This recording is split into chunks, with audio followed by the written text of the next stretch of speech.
Welcome to Rates and Barrels. It's Tuesday, September 3rd. Derek Van Riper, Eno Saris here with you on this episode. We dig into some recent news you should know. The Padres are getting healthy. We might get Kyle Tucker back soon. The Pirates finally made that change in the closer role. We wondered about that a couple of weeks ago with David Bednar.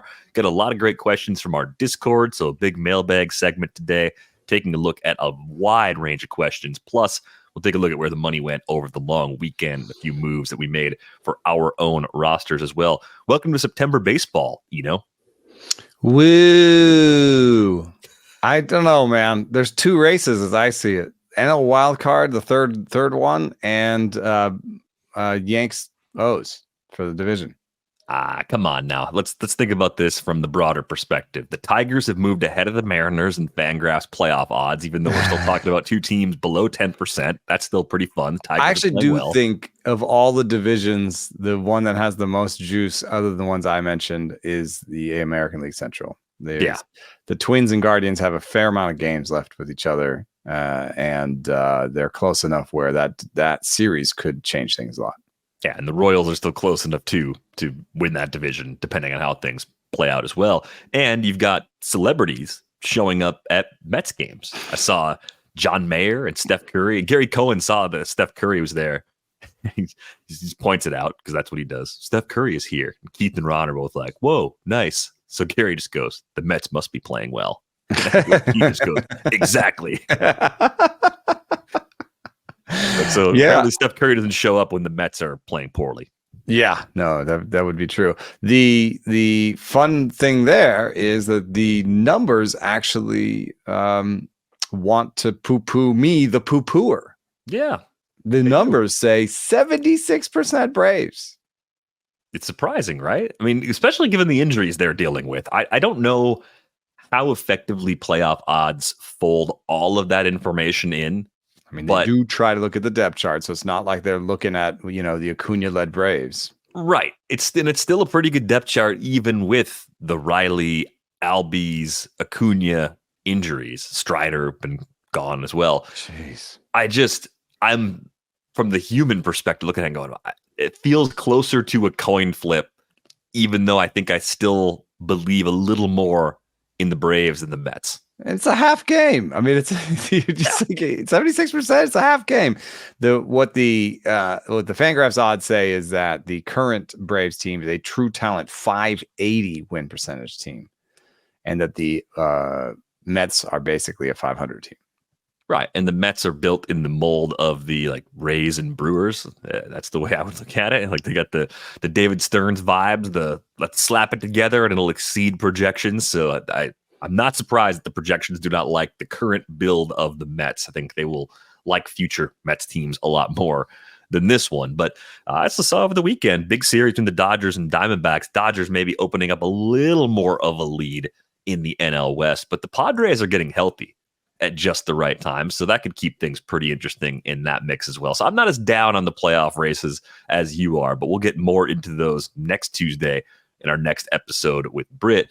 But as the Padres get healthy, you've got Tatis back now, you got Yu Darvish coming back Wednesday against the Tigers, and Joe Musgrove, who came back from the IL on August 12th, is pitching a lot better as well. So this is a Padres team that's getting three very important players back over the past month, even if it's not enough to chase down the Dodgers and win the West. Looking at how this roster would stack up in the playoffs, it looks a lot better with those two starting pitchers and Tatis all back on it. And I think the question was really, could they weather the storm over the absences of those three players? And the answer has been a resounding yes so far. So a lot of ways we can unpack this. I mean, Tatis being back is just good news through and through. It's good that they're all back. But I think Musgrove pitching well again is the thing that we were probably the least sure about, because in the previous instances that he was healthy this year, he didn't look like himself. Healthy is a relative term. He looked like he was 60% or 70%. The results have been so much better. A 1.30 ERA, 27-6 strikeout to walk ratio, no homers allowed in his last 27 2/3. That covers the span since he returned on the 12th of August. Do you think Joe Musgrove is most of the way back, or possibly all the way back to the form he showed us before the injuries popped up around this time last year? The one thing that my projections and the Stuff Plus numbers was always saying was that even in this reduced form, he is still an excellent spinner of the baseball. Mm.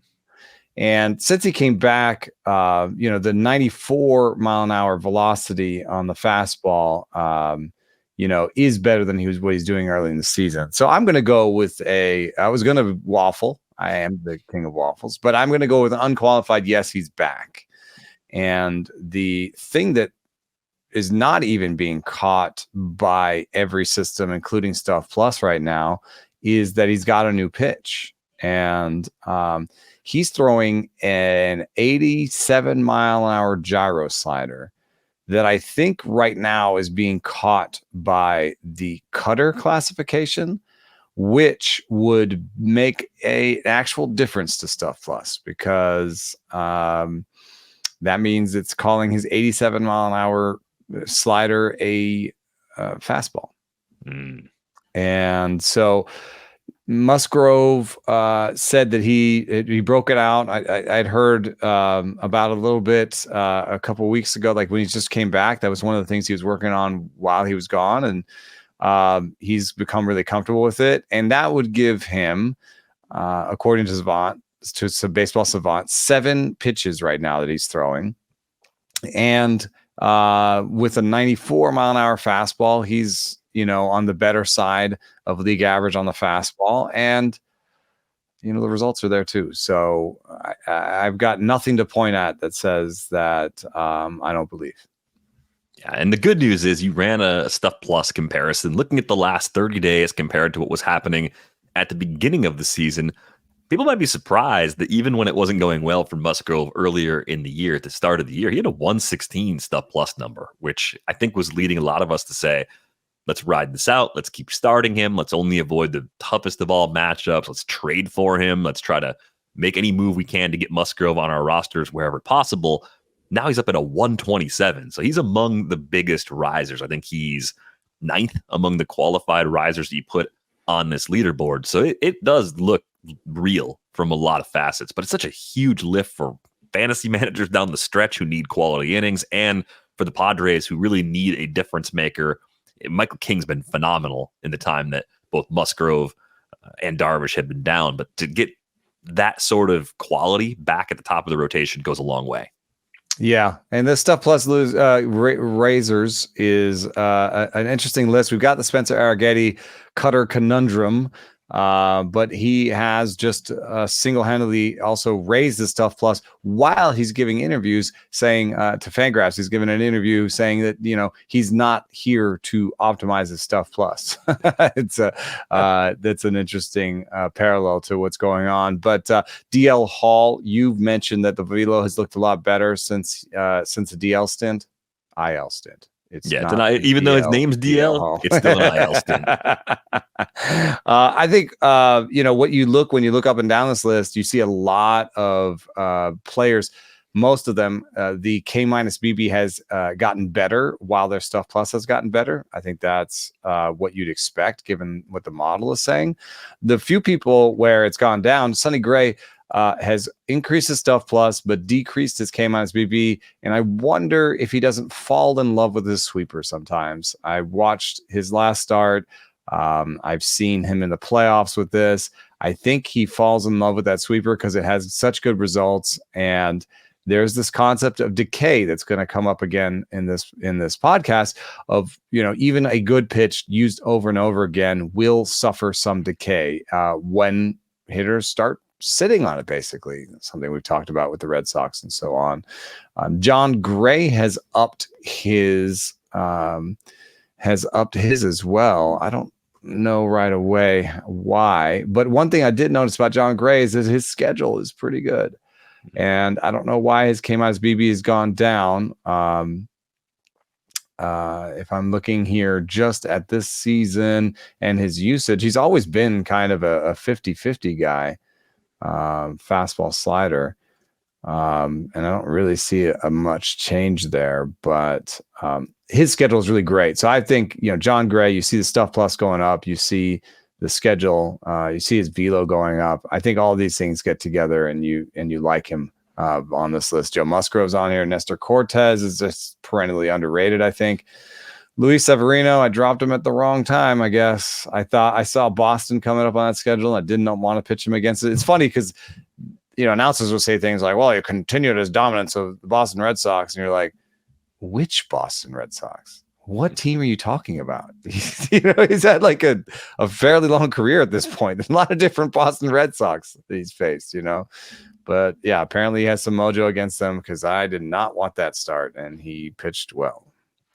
I think the funny thing about Severino, maybe it's two things. One, he was my most rostered player in 2024. And I have so many teams that are trying to creep into the money. They're like league average, tick above league average. I'm like, well, that kind of defines like that's Luis Severino. Like my season is Luis Severino right now. And I look at the K rate and I'm like, that should be better. I look at my teams and I'm like, I should be better. I should have done better. So we're just like leading parallel lives right now, and maybe peaking at the right time because I've got a few teams that are inching up here over the last 30 days or so, not just because of Severino, but because of some other factors as well. I just keep looking at them saying, where'd the K's go? Why are the K's gone? And the swinging strike rate has been down going back to last season. I don't think the K's are going to jump back up into that high 20s, low 30% range ever again. I just don't think he's going to turn that sort of corner. I think if it were going to happen, it would have started to happen by now. He's furiously dialing all the buttons. You know what I mean? It's like, it's not like you're like, oh, well, he's a 2-pitch guy. Well, he's no longer, I don't know if you've noticed, but he's no longer a 2-pitch guy. I mean, he is legit throwing the sinker. He's throwing a cutter this year. He's even dialed down the changeup, which might lead to fewer whiffs, You're like, oh, he throws so many fastballs. He throws 35% four-seam fastballs. Maybe if you add the two-seamer, he's at 60-ish%. So maybe he does throw too many fastballs right now. But he's shown in the past he can throw a ton of sliders. Why if he's having results like this, maybe he's not tempted to throw the slider more. But yeah, his Sierra the last 2 years has been over 4.4 or 4.5. And the strikeout rate is just at 20%. It doesn't seem to be going anywhere. I wonder if there's like a version of him that throws the sinker like he does now, but also throws the slider 30% of the time, and doesn't have an explosion in walk rate or homers. And maybe he was hanging sliders when he had the bad home run rate last year. I don't know. He's supposed to be tipping pitches, and he supposedly fixed that out too. Right. I think if you get more Ks in the future from Severino, though, it's like a 24 to 25% ceiling. Oh, I don't think he's ever at right now. Back to all the way back. No, but which is weird because Stuff Plus says he's doing fine. Right, and being able to add those pitches gives you that little bit of confidence that something could change. But it just seems like this is post peak for sure. It's just how far away from the peak is it going to be for Luis Severino. I did see some news that Kyle Tucker might return this week, and this is probably one of the more like underrated injuries of the season, just in terms of how much the Astros downplayed it and just how much time it has cost Kyle Tucker. Kyle Tucker hasn't played since June 3rd. It's a big deal for a guy that's an early first-round pick. He was having a great season. I mean, 19 homers, 10 steals in 60 games, 395 OBP, career high for him. Like everything is really clicking for Kyle Tucker this year, and we just have a big chunk of missing data. But think about the gap that the Astros have closed and now opened up on the AL West without one of their best position players. I think that makes what they've accomplished all the more impressive. Yeah, definitely. It speaks to the quality of their team, depth and what they've done there. To be honest, I think there's some really strong parallels here between what happened with Kyle Tucker and what happened with Fernando Tatis Jr. Mm-hmm. I think that not only the injury itself, but the way they were playing, what the team did without them, how much the team would take another step forward. I think Kyle Tucker and Fernando Tatis Jr. are the difference between teams that will make the playoffs and teams that will, make more noise in the playoffs. They're going to not extend the whole lineup, but extend the middle of the lineup, extend the lineup, part of the lineup that you're scared of. And they're both coming off of shin injuries that, similar sort of stress reaction injuries. And I think that I think the line between a stress reaction and a stress fracture is just really, really tiny. It's really, really hard. And I think that you can even be looking at the same, like when my son broke his wrist, there was a second fracture that, they didn't see until the third doctor looked at it, and it didn't matter in the end because he's a kid. Just put a thing on there, and he's going to grow through it. But for them, I think you're looking at these X-rays, you're looking at these MRIs, and you're circling areas, and you're saying this is an area of concern. And they're also asking the player, "Do you have pain?" And the player says yes, and so you just have to wait it out. But it makes it really hard for us as fans and fantasy players. It's just sort of, when do you drop a guy that good? And I've nursed Fernando Tatis along now for 2+ months. It's been a while, yeah. And maybe the move was to have dropped him. I mean, probably not. He played a little more recently than Tucker. June 21st was the last time he played before his return on Monday. So, yeah, these types of injuries, imaging is a limiting factor. Sometimes you just can't always see. Healing can be different. I think blood supply to certain bone areas can be a problem. That can also just lead to slow recoveries. And then it becomes like a question of, is it pain tolerance or is it a risk of making something worse by playing on? I think that can be another sort of moving target with some of these types of injuries. But it seems like they're starting to be diagnosed more often. Like maybe these were injuries that have always existed, but they're better at catching them or understanding them, even though they have these sort of vague timetables around them for the limitations that we just mentioned. Yeah, because this sort of put some dirt on it, and get out there kind of era. You might have just said, well, I don't know why, but my leg's a little sore, and like my shin's a little sore or whatever, and then you just keep playing on until you break it. Right, it's not ideal. Which is probably the whole season. I guess so, right? You'd miss much more time. You broke a big bone. Yeah.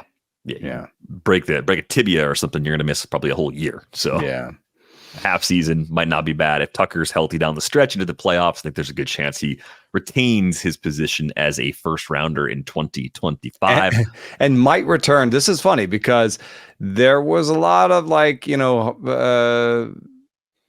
hubbub on Padres Twitter over the weekend. And I was like, I don't even know where I'm seeing this. I go on the show Ben and Woods in San Diego, and I think Woods tweeted something like, "I've activated Fernando Tatis on my fantasy team," and I was like, "What?" And then I started looking around, and there was a bunch of people like, "Oh, is he coming back today? Is he coming back? Is he coming back tomorrow?" And I couldn't find like a piece of news where I'm like, "Oh yeah," and like everywhere I looked at, RotoWire, I looked at the different news things, and nothing about Tatis, and then he's there. He's activated. Yeah. So Kyle Tucker might return this week. Sounds to me like he will, almost like if the whole thing with Tatis holds. How do you skip a rehab assignment when you've been out that long? It hasn't been great for, who was it that came straight? Julio Rodriguez. Mm-hmm. The first week back was not great. So they're just saying, hey, we'll take you at your worst. Yeah, and we might as well do it up here and see the good stuff, see the good poop coming out of the pitcher's hands, and not rehab against guys that can't hit spots and top out at 92.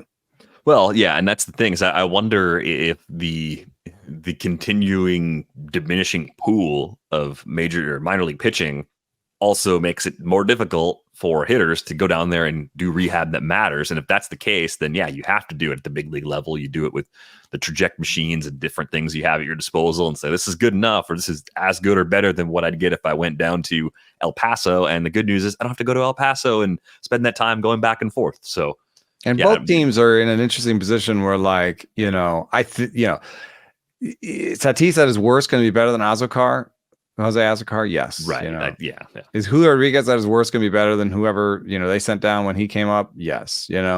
And in the case of the Astros and Padres in particular, and maybe even the Mariners, it's like, what have we got to lose, really? It's like, we need these guys. What if he's better a day earlier up here, it could mean everything, Mm-hmm. And if we just say, you're better than Canzone, so like put him in there. It's true.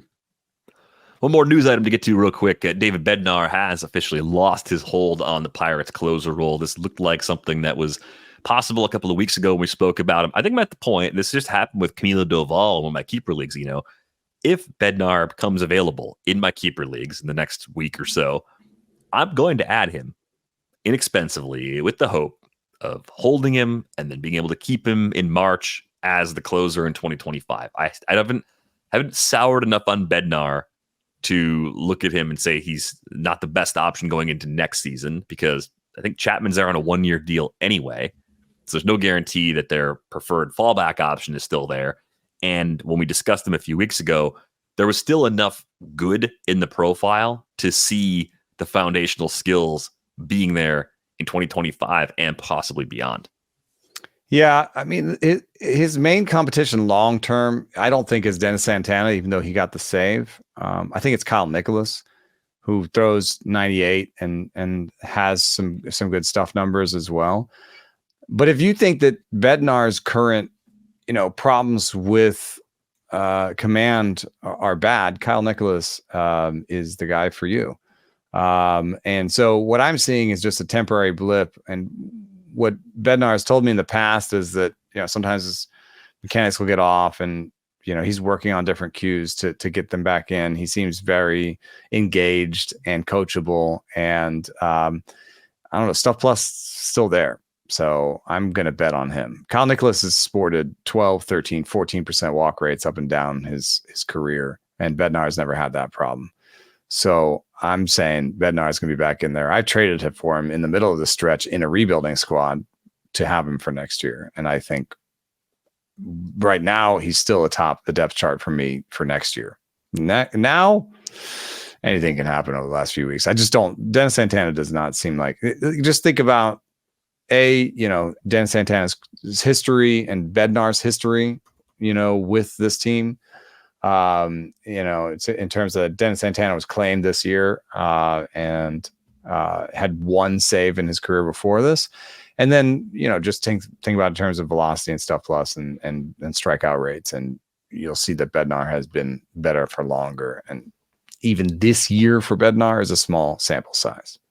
Yeah, I mean, averaging 97.3 on the fastball is David Bednar. So we're not seeing deterioration from a velocity perspective. I think that bodes well for his chances of being that guy long term. Oh, good news, by the way, Garrett Cole's early exit on Monday due to cramping in his calf. So it doesn't seem like anything that's going to cost him significant time. So if you saw that and were worried about it to this point, doesn't look like it's going to be a problem for Cole beyond that early exit. Let's get to some other questions we received on Discord. This one came from It's Jim, and looking back at an old story. Hey, you can pronounce that one pretty easily.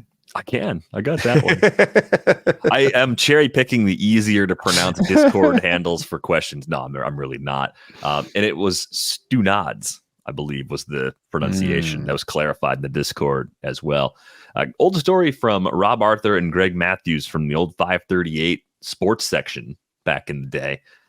Was looking at the hot hand for pitchers and finding some evidence that, there actually could be, in their words, an ace and a bum lurking inside of every pitcher. Really interesting piece. I'll put a link to it in the show description if you want to go back and read it.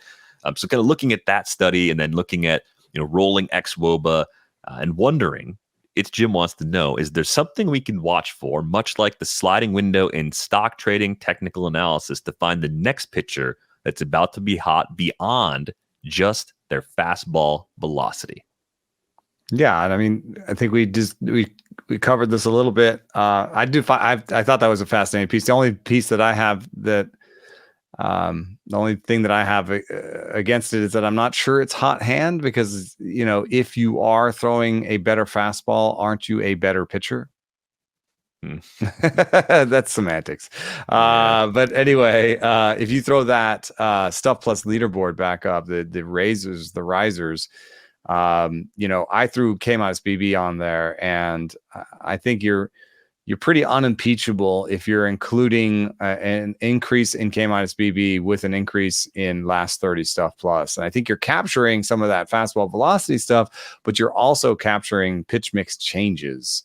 And you're capturing changes to the way the mix is mixed up, but also different things like Joe Musgrove's new slider, and Gavin Stone's new vertical movement on his fastball, and things that matter as well. So while I think Rob Arthur definitely found something, what we found when we looked at last 400 pitches stuff plus was slightly more predictive than full season stuff plus.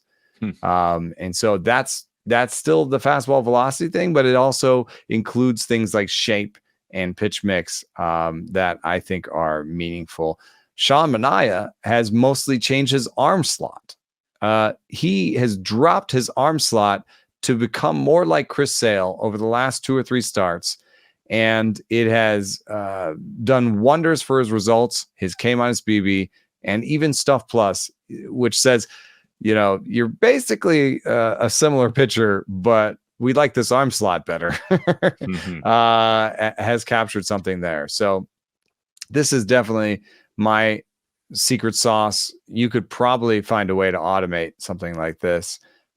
I'm asking my modeler for, you've seen some of the stuff interaction sheets that we put up, like last week we had, for Bubba Chandler and people like that, that shiny that I use, I'm asking for time splits in it and rolling Stuff Plus, because I think it would be useful sometimes if I could show you, hey, here's a change in their mix, here's a change in their shape, put against their rolling K-minus BB or something like that.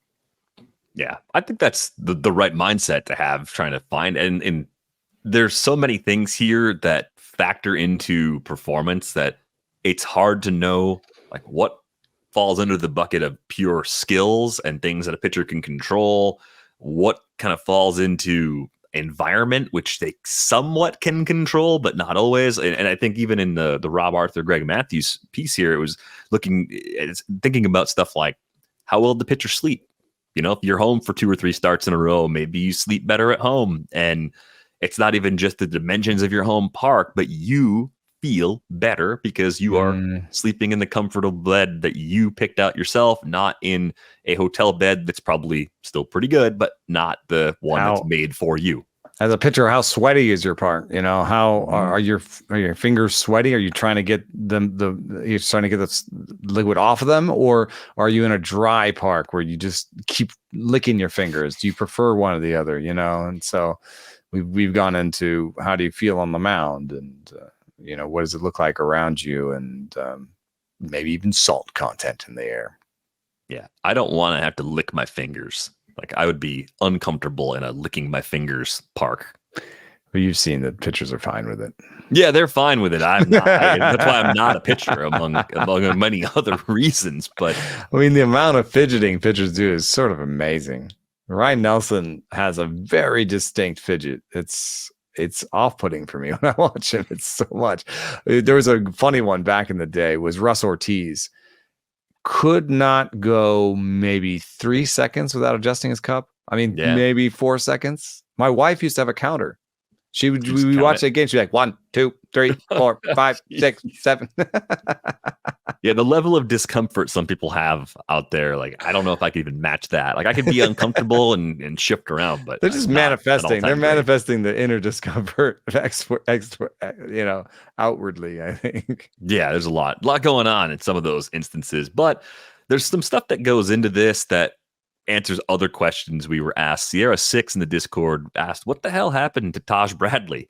And it's a great question, because Taj kind of looked like everything was falling into place until August. 5 starts, 10.41 ERA, 2.01 WHIP, 37 hits allowed, including 6 homers and just 18 Ks against 10 walks. Now, I think the first question with Taj Bradley would always be, is it the same stuff that was going wrong for him previously, or is this a set of problems for Taj 2.0 that, it's good. He has not fallen back to old Taj Bradley habits and problems, but he has maybe evolved into a new set of problems that he can now work through.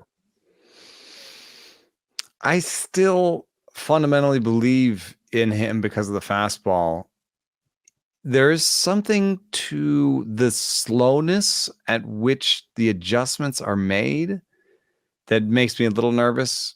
You know what I mean? It's like a hitter who's like super streaky to begin his career, and you're like, oh, and he figures something out, and he's hot for a while, and then he gets figured out, and he's cold for a long time. You're watching that with Bradley, and what you can see when you look at the most recent stuff is like, oh, he's working his curveball back in. Why is he working his curveball in? Probably because of this. So we've got a sheet here. So on the left is his splitter vertical movement. What you can see is down is good, right? So like the more vertical drop he has, the better. And then if you put it up against the slugging percentage against his splitter, which is the other one, you'll see that when his splitter has the least amount of drop, he has the most slugging. And right now his splitter has the least amount of drop he's had during this season, and the most slugging. So there's an aspect to his splitter that is getting worse. And I just talked to him about his splitter, what his cues were and stuff. And he says, I don't know. I don't throw it in my bullpens. I just throw it when I'm out there. It's just feel. So he's lost some feel on that pitch. There's also the concept of decay, where he's throwing that splitter more than ever, and people are seeing it more, and now they're sitting on it. And then lastly, recently in the last 3 starts, he's started breaking out the curveball more, because the splitter, as you pointed out, the splitter and the cutter are the exact same velo, which means he's like 91 on the splitter and cutter, 97 on the fastball. It's all 90s. I think theoretically a well-placed curveball, and what we learned from Sabre seminar is that a well-placed curveball would not get swings, because everyone's going to be sitting 91 to 97 on him, at least that velocity band. So what I would love to bequeath to him is some curveball command. Just get that thing in the zone. No one's going to swing at it. When you throw something 79 after you've been throwing 91 and 97, everyone's going to see that it's 79, and most of the time they're not going to be ready for it. So just throw it in the zone, get some called strikes. You get ahead with the called strikes. You can throw the better sweeper. I mean, the better splitter, the better cutter. You can do things that you couldn't do before. You can get them backwards where they think the splitter's coming and throw the fastball. So I think he's going to come out of this, good. And I think I'm going to buy him again next year. I'm happy that I think it'll be a little bit cheaper next year. What do you think? Ooh, that's probably going to depend on what happens in his remaining starts. Mm-hmm. Because if the last chapter of his season is mostly what he did in August with a slight improvement, let's say he pitches like a 5 ERA the rest of the year, the excitement won't be there, right? If he has another month like he was having before August, I could see maybe a slightly increased price, pick 150 instead of the post pick 200 range. Not a massive leap, but right in that gooey part of the where it gets a little rankings, bit, yeah. The glob, as I think we've called it for years. But it gets you're making decisions there. Like, if he's at 200, you're like Taj Bradley or people I don't really like. Whereas if he's at a 150, you're like, ooh, Taj Bradley or these other kind of sleepery kind of guys that I like, Right. He might move into the Nick Pivetta neighborhood. Right. And that's kind of funny because for a long time it's been like, he's got great stuff. Nick Pavetta's going to turn the corner. And it's been more disappointment than joy, even though there have been stretches where it looks really good. So maybe one that's nice thing versus Nick Pivetta, and Nick Pivetta is a great pull. I think stuff's always been there. Fastball's always been great. Trying to put together the stuff around it. Not great command. Not maybe the best sort of intangibles in terms of like putting the mix together. The big difference is Bradley's got to step up in that part. You know, Pivetta landing in Philly and Boston just meant that any mistake he made was going to be augmented. Yeah, that's definitely fair. Now, here's the other thing with Taj that I would wonder about. I'd wonder this about anybody with a similar velo distribution. If 90% of what you throw is between that 91 and 97 range, the curveball, if it can only steal strikes, occasional called strikes, is still a limited use pitch. You can only throw it, 15, maybe 20% of the time at most, if that's the function. I know he's got the other 3 pitches, but I think he needs a 5th pitch, in order to really make everything click. I always wanted him to have an actual slider. Yeah, put something in there at 84, 85. Then you got 2 different off speeds that really do a lot to the hitter. And you could play the 84, 85 off the 78 and 79. So then, they think the curve is coming, but it's actually the other thing.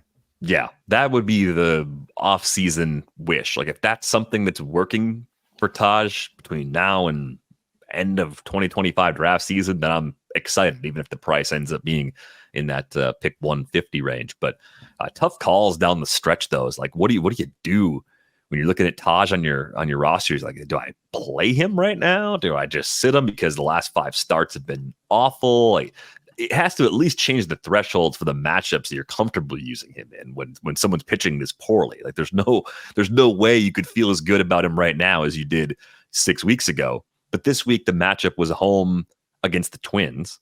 I don't think if I could help it, I would have thrown him this week. If I had no real like viable options, okay, then he's my last pitcher in. But even next week, it's going to be another tough one at Philly. At Philly, I'm not not throw him there. And they're on maybe a 6-man rotation. I mean, Fangraphs has him on a 6-man rotation, so he would be versus Boston after that. Doing like that. That means you got 1 start left this season. You liking it? Yeah, at Detroit, and that could be a shallow league cut situation if you can't use him. You may need to get a 2-start pitcher or something in there in the meantime. Yeah, consider it. I mean, I hate to say that, and I have that keeper league bias. Where I'm like, you're gonna cut John Bradley, but like, if you're not in the keeper league, don't. Yeah. I mean, you're talking about at Detroit, September 25th. Are you going to even be in the playoffs? Maybe your season will be over then. Maybe you're one of those leagues that doesn't even play on the 25th. Yeah. Tough spot to be in right now down the stretch for people relying on Taj Bradley. Got a question here from Jay Lee. What is going on with George Kirby? I tend to think nothing. I know that it hasn't been great recently, but I don't have a smoking gun. He's I don't know.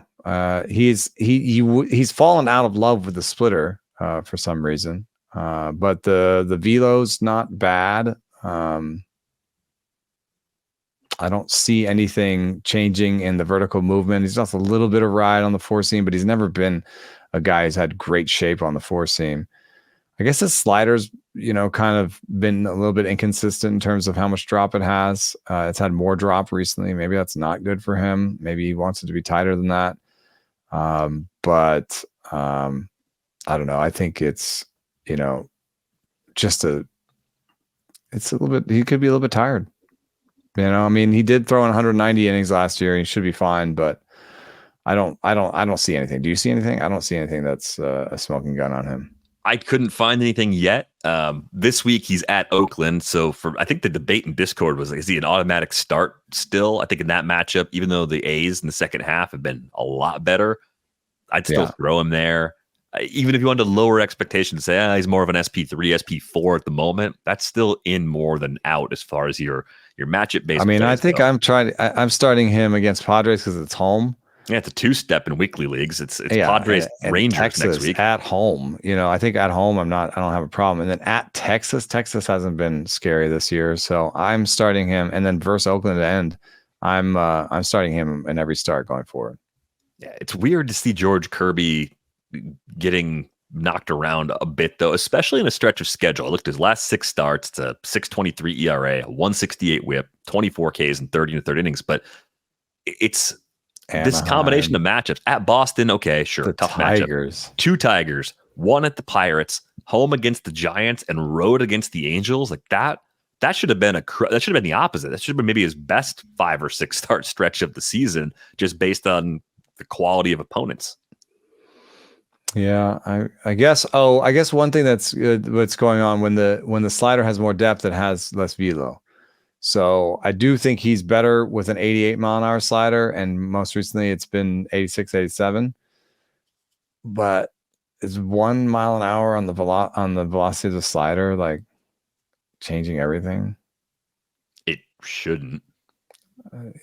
Stuff Plus says it's still pretty good. So I think he's fine. I think just sometimes this sort of stuff happens. I think, you also get into a scouting report where you're like, all the advanced scouters are like, yeah, loves the splitter now, and then the splitter gets hit, whatever. There's just a cat and mouse that happens over the season. For some reason, I'm just not worried about this one.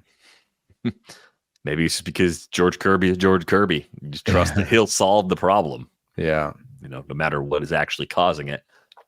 Let's get to this one from Steel City 25. Jackson Merrill is a top blank player heading into 2025. Where do you think he'll go? And I know in the Rob DiPietro meatball draft that we talked about with Ryan Bloomfield a couple Fridays ago, Merrill was an early 4th-round pick, 49th overall, I think is where he actually went. I think by the player rater for Fangraphs, he's been a top 25 hitter so far this season. So even if you factor in 8 to 10 pitchers, maybe a couple extras, I think that 49th overall is going to end up being a relative bargain based on what Merrill's done so far this year, because it's easy to look at how he's done it and say, well, he's probably not a finished product. I think the easiest thing to look at is to say, pitch recognition should get better. There could be a little less chase for Jackson Merrill in the future, and that alone could make him maybe a higher floor batting average play that he's been in year one, because I think most people figured Jackson Merrill would maybe hold his own,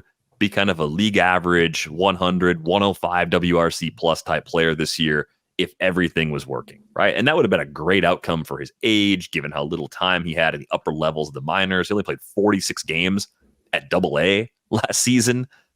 And instead, it's been even better than that. I mean, a 21 homer, 16 steal season so far, a little more in-game power than expected right away, get that 11% barrel rate. Like, this all looks really good across the board. And I know some people are always skeptical when we have someone take a massive leap up into the top 50. This profile is actually safer than a lot of other guys that make that sort of leap. I'm probably more in on Merrill than out, even at the new early round price. I think if you told me he's going to go at the 2-3 turn where Gunnar Henderson was going, closer to pick 30 throughout draft season, I don't think I'm necessarily shying away from him right there, at least off the cuff. Yeah, I thought I would, just ahead of him went Michael Harris, 2 spots ahead of him. Nope. 2 spots after him. 4 goes that way. Yeah, 4 goes that way. Oops. No, Harris was 2 ahead of him. Huh? You're that right. Harris went 47th. Merrill went 49th. Oh yeah, 4 goes that way. Yeah. So yeah. Harris went 2 ahead of him. I should put Wood on here. The guys that went around Merrill or just before Merrill were Michael Harris, James Wood, and Jackson Chourio, right? So that's about in the 10, 15 picks ahead of Jackson Merrill. Those are the 4 outfielders that went, and they're all super exciting. And I thought I would just pull up their dashboard and compare them to each other. This is kind of crazy, but Jackson Merrill, Jackson Chourio, and James Wood all have the exact same max EV. They're all the same now? Yeah, 111.6. It's so weird. James Wood launch angle, and I never use launch angle because it's not predictive, but it does say something about ground ball rate, basically, James Wood, 1.7 degree launch angle. Jackson Chourio, 7.7. Jackson Merrill, 14.6. So Jackson Merrill has the best barrel rate. They all have pretty good hard hit rates. James Woods is higher, but I do think this is a little bit anecdotal, but I do think that hard hit rates are a little bit higher for guys who don't hit it at a time in the air. And I think there's actually sort of a valid reasoning for that, which is just that, some of those air hits are mishits. I think that the launch angle of your hardest hit ball is probably somewhere 0 to 10 degrees, So James Wood, who lives in at 2 degrees at launch angle, has a 51% hard hit rate. Whereas Jackson Merrill, who lives at 14.6, has a 44% hard hit rate. Long story short, I'm taking Merrill out of all this group. If you go back over to the dashboard where, you have strikeout rates, James Wood has the biggest strikeout rate. Michael Harris has the second biggest strikeout rate. So by strikeout rate, you want to be comparing Merrill and Chourio. But by batted ball stats, though they're very similar, Merrill has done a better job lifting the ball, although Chourio has changed that a little bit over time. If I was looking for a 30-30 guy, I'd be looking at Merrill and Chourio next year. And so I know Merrill went last. I'm reversing this order completely. I'm taking Merrill first out of this group, Chourio second, Harris third, and James Wood fourth. That's interesting. What are you doing with those 4? You're taking Churio first. Probably. I don't think it's a landslide. I think I'm still. He could maybe have more power than Merrill long term. I mean, because he's not hitting the same barrel rates yet. And what if he gets to those? Yeah, it's one of those things where I believe more in the raw power than you do with Churio. Like, I think it's going to show up a little sooner. Well, it showed up right after I questioned. It's right there. Since then, keep questioning it. It's going great. I also think the other key difference, though, is like Churio's kind of pushing closer to that 30-30 range right away. Like, that's something that I don't know if we necessarily thought that was going to be there. So it's almost going to come down to like average, and projecting batting average is miserably difficult looking at the projections. But at least Churio and Merrill strike out less. Right. And that's they're at 269. Definitely taking him over Harris and Wood. Like, the Bat X has him at 269, Churio's at 269, and I think Merrill's at 272. Park's a little bit of a factor. I think it's a little harder to hit at Petco. Yeah. So maybe that's a slight ding on Merrill. He's doing it already. So it's like, well, what more do you want? He's already got it. They're going to go right next to each other in a lot of drafts. I'm probably taking Churio over Merrill, but as Todd Zola says, I would hate to live off the difference between those two players. I think Michael Harris is the guy that doesn't necessarily belong in the group at the moment. I don't think it's a massive question like long term. Like, maybe he could still get there. I know it's been a tough season for him because of injuries, but I mean, he has the best max EV of the group, but he's always had that. And he hasn't always lifted the ball, and he's a little bit. I put him with Wood. Some questions about how much contact he's going to make. Some questions about approach. Some questions about ground ball rate. A lot of really great things to build on. But do you take them? When you're taking Harris and Wood where you are, you're taking them over Pete Alonso. You're taking them over Matt Olson. You're taking them over Framber Valdez. You're taking them over Jazz Chisholm, Ozzie Albies. You're taking them over proven competitors. And so you're saying, I think this is a lock, basically. They're almost in lock territory. Top 5 rounds, I want to feel like it's a lock. Yeah, I think so. The reason I would be less enthusiastic about Michael Harris, just to kind of finish the thought on him, is he's still showing as much chase as when he entered the league. And that's a little bit of a concern because it's not quite the elite K percentage, even though he doesn't strike out too much. So that's the part with Michael Harris that I'm like, yeah, this holds him back from the group. Wood, I think, he's definitely, for me, it's what I like more than Harris for next season. Long term, I think he belongs in the conversation with Merrill and Churio. I think the question will be how much swing and miss will dissipate over time. How much of the strikeout rate we see from James Wood right now is the result of having a large strike zone being 6-7? And can we trust anything about the ABS 18.2% AAA number? Does that tell us anything really good? He has this nice swinging strike rate at 10%. He's not chasing. 23.10% O swing is phenomenal for a rookie. I'd almost tell him to be more aggressive and get to balls before he takes a called strike 3. You know what I mean? That's, if I looked at this line, I'd be like, I could have a little bit fewer walks if it came with more slug. Yeah. I think the other part of the James Wood rookie year and even AAA numbers that I'm wondering about is that ground ball rate being higher than ever. But we had the same questions about Ellie. I think there's a ton. And he has more natural bat to ball than Ellie. Yeah. So I think there's somewhat similar athleticism, right? Less average. I mean, less batting average risk. I don't know if there's going to be anything close to the stolen base numbers that Ellie provides, even though I know that you got a 60 grade from Fangraphs on the speed for James Wood right now, future 50. So, slow down maybe as he gets a little bigger. But that's another part of his game where it's like, okay, it's 11 for 18 as a rookie. He could still improve, getting better reads. That could be another area where he gets better. He doesn't have the batting average risk necessarily that Ellie brought to the table. He won't cost as much as Ellie did in drafts this year. Although he went 3rd round in this one. Yeah, I don't think he'll creep. I don't think James Wood's going to creep up quite as much as the other two. I think both Jackson Merrill and Jackson Churio are going to go earlier in a lot of drafts than they went in the meatball draft. And Churio was like a mid-3rd rounder, so it's not going to be as much of a jump for him. I think they're all going to migrate into that 3rd round, and Churio might even Cherry and Merrill might push the second. Yep, I think that's entirely possible. So I'm not necessarily avoiding anybody from this group. I thought Harris went a little earlier than I expected. Well, Cherry or Merrill are safer with that strikeout rate. It's just a beautiful strikeout rate to have, because worst case scenario, they don't hit for the same amount of power, but they still don't strike out and still give you a good batting average with 18 homers next year, and you're like, I'm fine with that. Yeah, exactly.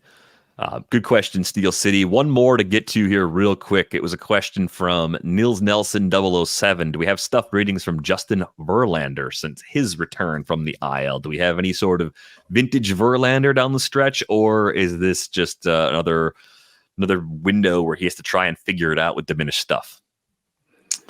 Yes, we had actually a chart here for stuff plus losers. So this is the other side of it. And I think just if you take a little quick look at the difference in K-BB, what we see is a lot more negative signs. It's not a lock that if your stuff goes down, your K-BB goes down, but it's the flip of the other chart, which is all positive, mostly positive. So on this chart, you've got Chris Sale, who has actually lost his release point is drifting downward. He's lost some ride and some drop on his pitches as his release point has dropped even more sidearm. Possibility he's tired, but the on-field results are still great. So there's not really something actionable there for me, other than if you're sort of a DFS daily guy. Just something to think about in some of the harder matchups. Jose Soriano's pushing innings limits that he's never been at. Who else we got on here? Justin Verlander down from 124 early to 109. So still has good stuff at 109, but his K-BB is down. And so I think he belongs on this list. I think that does speak to what it's like to be an old guy trying to come back. In terms of playing the schedule game, though, he's got a good one versus Oakland, at Anaheim, versus Anaheim, versus Seattle. Like, I don't know, man. Just start him. I think even though he's on the bad list, start him. The bad list, it's relative, like kind of like the Musgrove increase. Like the starting point for Musgrove wasn't bad. It's great that he's better right now. Well, Verlander had really good stuff at the beginning of the year. He still has above average stuff now. Like you still have to use a pitcher that grades out that way. And it's always possible that as he gets a few more starts under his belt too, he starts to tick back up in the right direction. It's good enough to trust it, even though it's not as good as it was earlier in the year for Verlander. On our way out the door, a couple names for where the money went. I used the hammer. You did. I used the hammer. Cruz? Yeah, I got Dylan Cruz. I used the hammer. I had $290 left in Barf, where I am. Barf is a funny league. It's the Bay Area Roto Fantasy League that was started by Laura Michaels, the inestimable Laura Michaels. I believe I took his spot when I joined the league, which is a little somber but cool, because this year I'm winning. I probably will win easily. I'm famous last words, but I'm also in the top 10 for Earth. And Earth is, I have no idea what the acronym means, but it is all of the BARF. So BARF is the Bay Area one. There's a Midwest area one. I don't even know what the names are. GLARF. There you go. And Nerf. So there's all these different regional ones, and mostly writers, but sometimes just people from the area that want to play against writers from the area. And so I'm ninth or eighth or so overall out of 200 plus teams, I think. And I thought power could really move this team forward. And I have $295, and I don't really need to have the $20. I don't really need a closer. I don't really need anything where I need more than $20. I could probably get along fine with $10 a week from here on out. And so I spent $230 on Dylan Cruz, or $216 on Dylan Cruz, and $45 on Kyle Manzardo. Whoa. Yeah. And okay. the $216 was I won over a guy that spent 47. I don't know why, because there are other people near the top that had 200. That's why I put the 200 down.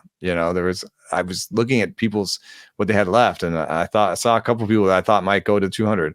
It's not that I think Dylan Cruz is amazing, is going to like hit the ground running and be most amazing anyway, right away. And he doesn't have a great schedule this week. I think he's at Pittsburgh, at Miami. But one thing I did like was he got up and pulled a couple home runs, hit the ball hard, and he's an oppo guy at heart. So, he already seems to maybe have found the way to play where he's got two different approaches. He can switch them around depending on what he thinks the pitcher is trying to do to him. That bodes well for me. And I'm trying to catch lightning in a bottle.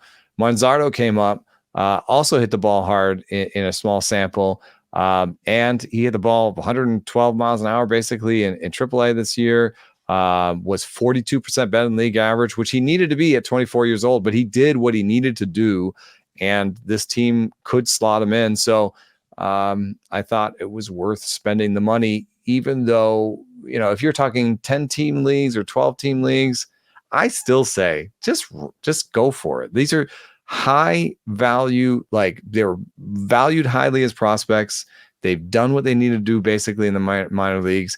The projections aren't going to be great. So if you're staring at the projections, say, why did I pick this guy up? But don't worry about it. That's because they're rookies. So you're trying to get lucky, and I thought that was a good use of my remaining money anyway. Yeah, no, I mean, it's at the point now in the year where it's like, if you just need something, make sure you get it. Because if you're sitting on 20% of the original FAAB budget and most of the leagues below that, like, just get the guys you need. It'd be a mistake to get to the end of the season with $200 FAAB. Yeah, most things I played in have no sort of like, oh, and you get your money back or you get a bonus. Like, no, there's nothing like that. It'd be fun if there was, but no.